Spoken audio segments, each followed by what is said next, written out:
a sense of community when you're free. Rolling through the mountains, rolling through the valley, rolling through paradise with me. Hello, everyone. Well, time for another episode of Small Talk with Nancy Guitar. That's me. I was just thinking about the way we meet people throughout our lives. Some we connect with and stay connected to, some we don't know if we'll ever see again. Because of this, doing this show, it makes me want to reach out to people that I haven't seen for a while, see what they're doing in their lives. So I'm really anxious to find out what my guest today is doing.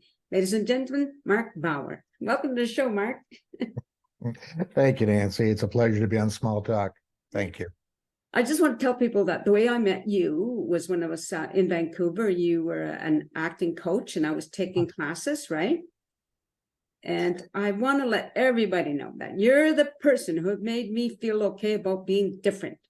You told me that I was quirky and that I should embrace that. And before that, I just felt socially inadequate or inept or whatever. So that was cool. Thank you for that. Absolutely. I heard a quote, and probably everyone else is already familiar with it. I mean, don't try to be anything else but who you are, because everything else is taken, so no, quirkiness is where it's at. Yeah, Tinker, Tailor, Soldier, Spy. I was an acting teacher and a film actor for nigh on to 30 years. Right. Now, you made some major changes, right? I did, Nancy. I guess it all started years ago. I've always been interested in the spiritual aspect of things. I sort of grew up in a family that way, and the women were all mediums in their own right. And because I was walking along, and I was at this point a fine artist. I have been a fine artist now for about 13 years, I guess. And I heard this incredible sound coming from a building, and I was over on the Sunshine Coast at the time. And so I went in and I found this rock gem store, and they had these enormous white crystal bowl punch bowls. And I said, wow, do you use these for punch? I mean, you must get a lot of salad, or these are for parties. She said, no, not at all. She said, listen to this. And she played one of the bowls. This was a crystal bowl, and the top of my head came right off. And I said, I got to know about this. So I started, and I first went into be learning what I had to be a sound vibrational practitioner, which was really interesting. And then my next incarnation was I went very deep in shamanic studies. Shamanic? Yes. Yeah. So I trained with a shaman. Oh. It was a formal training. It took over a year, and it was ongoing after that. And then there was an apprenticeship after that. And then I became a practitioner, and I would do healings and such things as a shamanic practitioner. Mm-hmm. And then I said, more needs to be learned here. And I really got very deeply into magic manifestation. And I wrote a course. And the course itself, Nancy, I was quite proud of it. It took me a year to do it. Mm-hmm. And typewritten point form pages would have been some 28 pages, just the outline of the course. And I put it up on the wall. And I sat back and I looked at it, and I thought, oh my goodness, there's a huge black hole here. And what I have been doing is the whole course was devoted to teaching people how to do various things, but not how to be various things. Mm-hmm. And for instance, there's you can't do any form of manifestation until you're truly in the place. Magicians, they have a saying, it is not the wand that wields the power, but the magician who wields it. And I thought, okay, I have to do some work on myself. So what I did is I started working with various therapists. I started reading voraciously. I wanted to find out what made me tick. I would not just who I was on the surface, but those darker areas that were not immediately available to me. So I worked with a number of practitioners, and I thought, okay, I need to go farther this. So then I studied for some time and became a mindfulness meditation instructor. So I would understand that aspect of it and how I can incorporate that into who I am, what I was doing. And then I thought, well, that's fine, but I need to incorporate more of the body because we're a unified being, not just of mind, but of body as well. And as we all know, there are more neurons in our stomach and our digestion than there are in the brain. And I'm sure I'm not different from other people. My body is constantly talking to me about what I like and what I don't like. So I said, oh, I have to understand this. So I went and became a practitioner, facilitator of mindfulness movement and an expressive arts facilitator with a specialty in ecstatic and trance dance and various forms of spiritual dance. And I thought, yes, okay, that's coming together for me. And then I went a little further and I said, well, I have to understand people's reaction to life and my studies and how I'm working with them. So I said, I need to become a psychotherapist. So I went back to school and I got my accreditation as a psychotherapist to understand trauma, how it blocks us, and how it works through our egoic personality. And that led me into something which is completely blowing my mind. And it's something I'm working on now in concert with everything else. Become a hypnotist. And you would say, well, wait a minute, what is the connection between the psychotherapy and hypnosis? Well, I wasn't so interested in the hypnotist as I was in becoming a hypnotherapist with an eye on regression. Okay. And that's what fascinates me. And when I talk about regression, I talk about the healing side, the therapy side of guiding people into current life, past events, into the womb experience, into past life, and then from past life and exploring that. And I did one yesterday actually where we went into life between life. What's And that mean? I know it is fascinating. Well, life between life is after you die.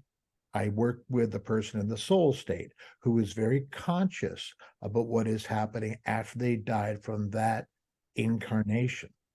And then we pursue that through the astral plane, through the gateway into the soul state. And they're able to work with their higher self. They're able to work with the soul state to find out what was accomplished in this life, what they want to do for their next life. Very, very interesting. So there's that. Then there's also what is called parallel lives. Now, a parallel life works on the theory that in the quantum realm, every decision you make, if you decide I want to go for black, there is also the possibility that you splintered off and went for white. Okay. Now, what would have happened had you gone for white? Well, parallel lives suggest that possibility exists. And so there's this splintering off, and you can see it. It's thousands and thousands and thousands of possibilities of where you live different lives that started from these different offshoots. And then there's something called quantum decision, which is very much like parallel lives. And a quantum decision is looking at the actual decision itself, how that decision resonated on these parallel lives. And then you often take it back to a parallel life to see how it resonated. And then There is working with someone not to do regression, but progression. And so you go to the future and understand is the way that we look at it, there is no such thing as time. All of time happens simultaneously in an instant. So there is no lineage of time, which is useful in the construct that we are in. But in the actual way of things, time does not exist. So you can go to the future, you can go to the past, you can visit all these different lives which you were. And there are some people who have full memory of all the lives that they lived who are living now in an incarnated state. So I'm working this area here based on my shamanic studies and the other things I've learned, and bringing in the psychotherapy, of course. I'm working with clients who, in many cases, it's not really spiritual voyeurism or spiritual tourism. They come because they have an issue or a need, and they've gone to other therapists, other clinicians, and they haven't been able to resolve it. These needs could be, well, I'll give you a page from my own life. About 25 years ago, around there, I was auditioning all the time. And yeah, as a professional actor, you're constantly getting up in front of a table and auditioning. And it's stressful. But for me, I would feel these pains within my stomach every time that I got up to audition. And I tried various things and it didn't work. And here I am, an acting instructor and whatever else, but I'm still feeling this way. And that's something I don't want to freely share with my students because I don't want that to influence them. So a friend of mine told me about a hypnotist. And I said, well, okay. So I went and sought this lady on out. She was retired. And I said, I was wondering if you can give me something where I could maybe tap my fingers together and I would no longer feel the pain in my stomach when I audition. And she looked at me and she said, have you ever done a past life regression? And I went, no. She said, let's do one. So in a very short order, a matter of minutes, I found myself back to what I think must have been the 1700s. And I operated a printing press and a newspaper of sorts back then. And I spoke out against the government for what they were doing. And they came and they rounded me up and they put me in a long boat with a number of other people, dissidents, I suppose, and took me, I remember it so clearly, took me to this jetty of land, might have been an island, and it had chalky cliffs, and there was this old rusted wrought iron stairway that went up to the top of the bluff that was covered with tall grass. And I remember when I got up there, that sky was all gray, looking across the gray ocean, and there was yellow light coming through. And these soldiers herded us into these natural rifts in the ground. So they're maybe 8 feet deep, and you could walk through them in grass growing on the top. And when we were there, they turned their rifles on us and they shot me in the stomach. And so the residual energy for that is when I spoke out in my past life, I was shot in the stomach and had that pain. Mm-hmm. So as an actor, when I stand up and speak out for my own truth, I get those pains. So realizing that, I was able to deal with that. I don't want to monopolize here. I'm new to talk shows. Would you like another? Would you like another instant? Yeah, because you're the one doing, for me, interviews are about the guest speaking. Okay. Okay. Well, you're my guide and leader, so you just let me know. Another incident was a woman might come to you and says, I haven't found love in this life. I've tried and I've tried. I haven't found my soul mate. Mm. And so through past life regression, found out in an earlier life, she was with her soulmate. Now, the souls that we have in our life have often been with us many, many times in the past. We cross back and forth. It's kind of like we're actors upon a stage and we take different parts. Mm. She was so in love with this man. And she said, when he parted her, when he died, I will wait for you and I will not be with anybody else until we're together again. Well, here she is in this life, and her soulmate is not in this life. Mm. So she's holding herself back. Yeah. Once she realized that, she went, oh, okay. So I can allow someone to love me, and I can enjoy this life, and I can find love and happiness. And she did. So there's many instances, and sometimes it deals with residual negative energy. Sometimes it deals with karma, which is basically cause and effect. Right. You do something, here's the effect of it.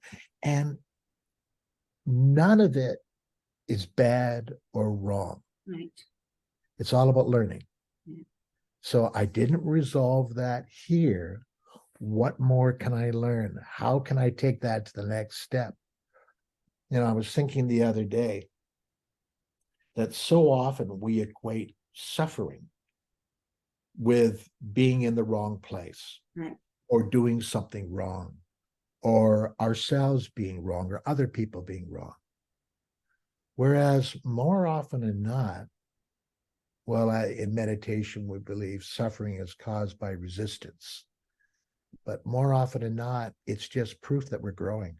Right. And so often we look to get through the suffering so that we can fulfill our purpose, when actually the time we're going through feeling the suffering, more often than not, is our purpose, what we're able to learn. So that's what I'm doing. I live on Salt Spring, and we're putting together right now the Oracle on Salt Spring. It's called the Oracle at Salt Spring. And it's fascinating. It's based very loosely on the Oracle of Delphi. Only in this case here, we don't have a Pythia. The Pythia is the high priestess. Mm-hmm. I'll do that. Mm-hmm. And the Oracle is the person who comes in. So in this case here, I am simply the guide. And I take a back seat and I help direct towards what is most beneficial. But it is a trip. Sometimes their higher self, their guide, will step in and they'll say, no, we are going here. Or as I had, was it last week ago, the guide stepped and said, that's it, we're done. This person can't go any further because they're not ready to hear what is one more step in front of them. So it's a tremendous experience. Yeah. Well, it's interesting listening to you because it helped me connect to something that I hadn't connected to. As a child, I had a very weak back. I don't know why. You know, we grew up Catholic, and in church, you know, in the church you sat, stood, and my back would get sore. Just like I'm 8 and 9 years old, and my mother would let me sit. Then when I was about 16, I had a cyst develop on the middle of my back. It was removed, and I forgot one time, and I bent over, and it opened up. There's a hole there. So I did a past regression years later, and I don't even remember when. I regressed to, now again, I can't remember the time frame because it was such a while ago. And I was hit with an arrow in my back. And that's what it came to, yeah. But I didn't connect all of that until listening to you right now. Yeah, very interesting. I'd also want to know too, since you were experienced as standing and sitting, whether or not when you get hit by the arrow, it had any other life connections for you at the time, which might have been brought out by the place you're in, during church or whatever, right, or your religious. duties. But that is fascinating. That's very true. That's the kind of thing that we do. Right. Right. Yeah. It's true. You know, I know a lot of people probably think this is bunk, right? Which I'm sure you've come across it yourself, but I think like if you listen to the First Nations people, or, you know, they've connected in that form in a way, in some way, for millions of years or thousands of years, right? And as we European descent come into, you know, we think all of this is like, oh, you know, just childish foolishness, whatever, you know. But Asians, again, as you know, Asian people have been involved in doing this regression and, like you said, the oracle and those type of things for millennia, I guess, right? Very true. And I encounter that. First and foremost, I don't expend any effort to try to convince anybody. Yes. Yeah. Everybody's on their own path, and I just want to meet them where they are. It is interesting. A client that I did very recently, I helped with, is very left brain. Is a high-powered educational supervisor and has a number of staff and this kind of thing. She came in and we did, on the first session, a past life. And of course, we're always asking, is this really happening? Am I really seeing this? Yeah. Because all hypnosis is self-hypnosis. The kind of stage hypnosis you see is all about entertainment, but nobody is not present what's happening when the hypnosis is happening, and they're able to control it or stop or whatever, whenever they want. It's all hypnosis. Right. So she was experiencing, first we did a present life regression, and she came and she said, I don't have any issues. I can't think of anything that I want to work on. I'm just curious. Okay.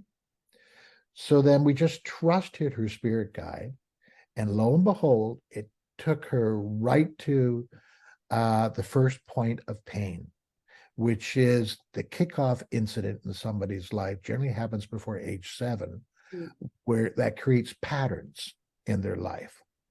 And an event happens, and it whammo went right there. And I thought, well, isn't this kind of interesting?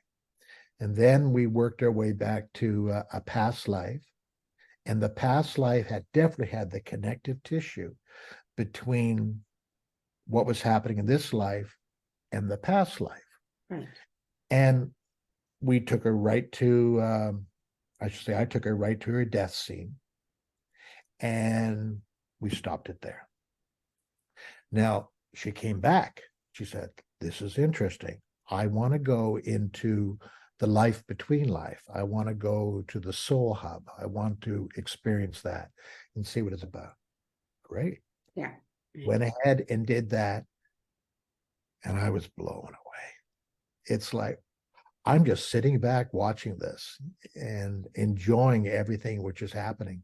Now, there's a number of stations that we talk about in the soul life that you might go to. I don't like to suggest where you should go because I don't like to control your experience. So what I found interesting is she started going to these stations all on her own without any prep at all. And it was a beautiful experience. Yes. The thing is, you don't have to believe in reincarnation in order for this to work. Right. That's because you're working with, if you like, the subconscious or superconscious mind, which works in imagery and feelings. And what you're doing by doing this kind of hypnosis is you're gently moving the conscious mind to the side and allowing the superconscious to come forward. And the superconscious will use the construct that you have given it to play out imagery and feelings because it knows what you need. It knows where you've been. It is far more intelligent than our conscious mind. Right. And so from that standpoint, you don't have to believe in reincarnation. You can still get all the benefits. Very good. So my question is now, first of all, how do people find you? Well, again, we're just starting out and putting together this. And soon we'll have a website up. We're working on it now, and a Facebook. Right now, I have an email address I can give you. Okay. Yeah. And that is Oracle at ATSSI Salt Spring Island at gmail.com. Okay, great. Yeah. Because I know I'm waiting for like the Zoom will give me a notice that we're running out of time. And I hate that when they do that. It kind of disrupts the flow. So I want to make sure people know how to get a hold of you, and so that they can contact you. I'm sure a lot of people are interested in this type of thing or doing that, to find out. Because as you said, we get blocked by things that we don't even know what's blocking us, right? Most of the time, I would say. Very true. I've long been interested in trance work, and through trance work, being able to, of course, touch our superconscious, but also move through it to the divine. Right. And so I've looked at it, journeying work through a shamanic perspective. I've looked at trance dance, the 4 levels of trance dance and where that can lead. I've looked at it through Kuumange, which are trance postures. Okay. Quite fascinating. And now, of course, hypnotic regression work. And I find for me, the hypnotic regression work is just heavy with potential. Okay. As a shamanic practitioner, one of the things that we do is we work with negative energy. And a lot of people don't like to hear this, but we live someplace like Grand Central Station where spirits are going back and forth, not just human spirits, right? Yeah, but spirits were never human, right? And as a shamanic practitioner, my job is to ascertain first and foremost, do they need to be cleansed? Do they need to be removed? We shouldn't just rush in there like Hollywood and say, oh, get rid of you, because often they're there for a beneficial and useful purpose. Yeah. So we need to know. However, through regression and through the practice of spiritual releasement, I actually have a modality where I can talk to the spirits. I can ask them questions. Why are you here? What is your purpose? Sometimes it's a matter about moving them onward through the portal to the other side. Sometimes they're just lost. Mm-hmm. Sometimes it's an ancestor that says, no, Nancy needs help with this, and I'm here for a time to help her with that. So it's interesting. It is so interesting. Well, on that note, we're going to end it here. But it's wonderful. Yeah, just stay on camera. To the audience, you've been listening to Marc Baur, and I'm going to include his email address if you want to get a hold of him. And again, as Marc said, you don't have to believe this, on a conscious level, right? But it is truly if you give yourself up to it, I guess that's maybe a way to say it. I'm not sure. You'll be surprised what you find out about yourself. On that note, everybody, take care. Thanks for watching this show, and peace out. A sense of community, till the wax a place to be. A sense of community when you're free. Rolling through the mountains, rolling through the valley, rolling through paradise with me. It's multicultural, you're sure to see it all. Chilliwack's the place to be, you'll see. Come party in the park, go dancing after dark. Chilliwack's the place to be, you'll see.